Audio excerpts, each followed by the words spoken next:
Bienvenidos al podcast del Centro Cristiano Betel. La librería Jotam se complace en presentarles, en esta primera edición, el libro Cartas del Diablo a su sobrino, de C.S. Lewis.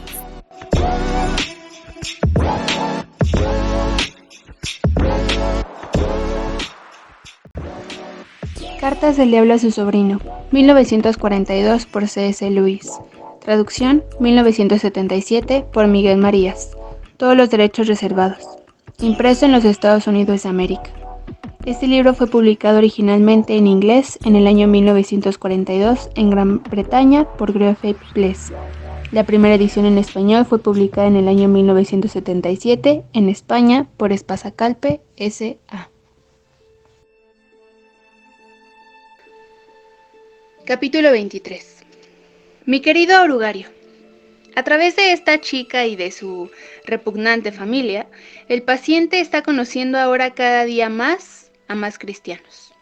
Y además, cristianos muy inteligentes. Durante mucho tiempo va a ser imposible extirpar la espiritualidad de su vida. Muy bien, entonces debemos corromperla. Sin duda, habrás practicado a menudo el transformarte en un ángel de la luz, como ejercicio de pista. Ahora es el momento de hacerlo delante del enemigo. El mundo y la carne nos han fallado. Queda un tercer poder. Y este tercer tipo de éxito es el más glorioso de todos. Un santo echado a perder. Un fariseo, un inquisidor o un brujo. Es considerado en el infierno como una mejor pieza cobrada que un tirano o un disoluto corriente.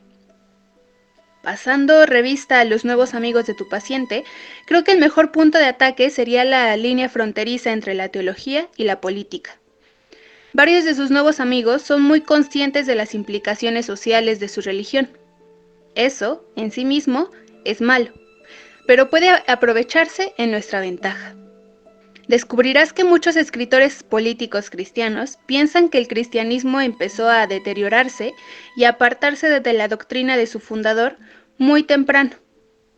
Debemos usar esta idea para estimular una vez más la idea de un Jesús histórico, que puede encontrarse apartando posteriores añadidos y perversiones, y que debe luego compararse con toda la tradición cristiana. En la última generación, promovimos la construcción de uno de estos Jesús históricos, según pautas liberales y humanitarias. Ahora estamos ofreciendo un Jesús histórico según pautas marxistas, catastróficas y revolucionarias. Las ventajas de estas construcciones que nos proponemos cambiar cada 30 años o así son múltiples. En primer lugar, todas ellas tienden a orientar la devoción de los hombres hacia algo que ni siquiera existe, porque todos estos Jesuses históricos son ahistóricos. Los documentos dicen lo que dicen, y no puede añadírseles nada. Cada nuevo Jesús histórico, por tanto, ha de ser extraído de ellos, suprimiendo unas cosas y exagerando otras.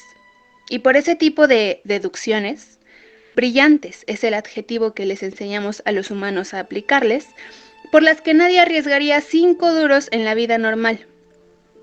Pero ¿qué bastan para producir una cosecha de nuevos Napoleones, nuevos Shakespeares, nuevos Swifts en la lista de otoño de cada editorial?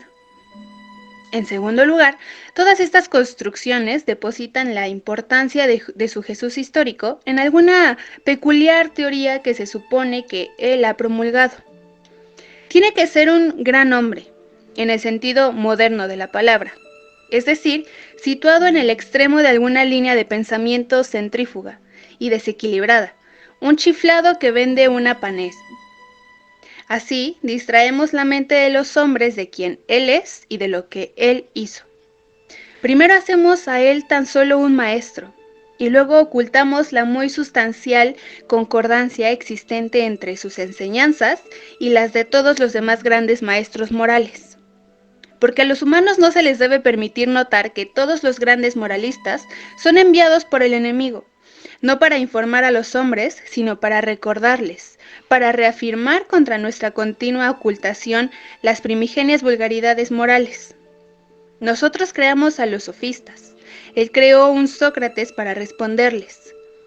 Nuestro tercer objetivo, por lo tanto, por medio de estas construcciones, es destruir la vida devocional.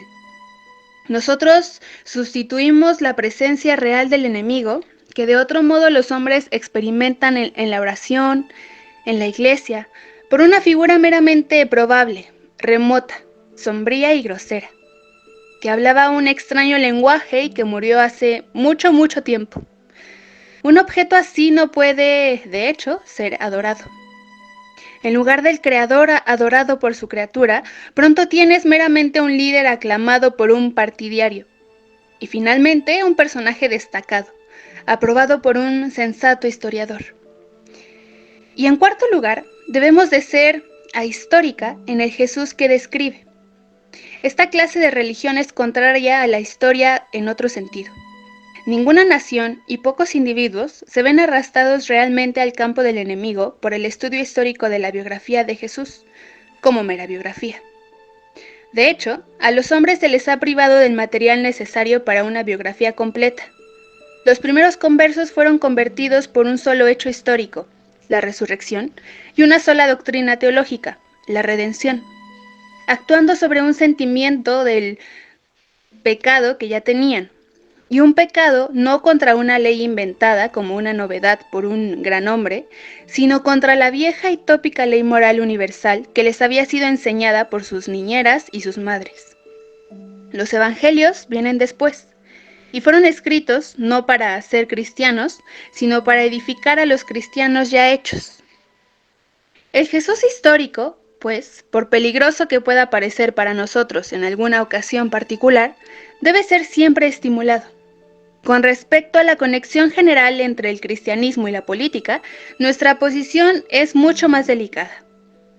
Por supuesto, no queremos que los hombres dejen que su cristianismo influya en su vida política, porque el establecimiento de algo parecido a una sociedad verdaderamente justa sería una catástrofe de primera magnitud.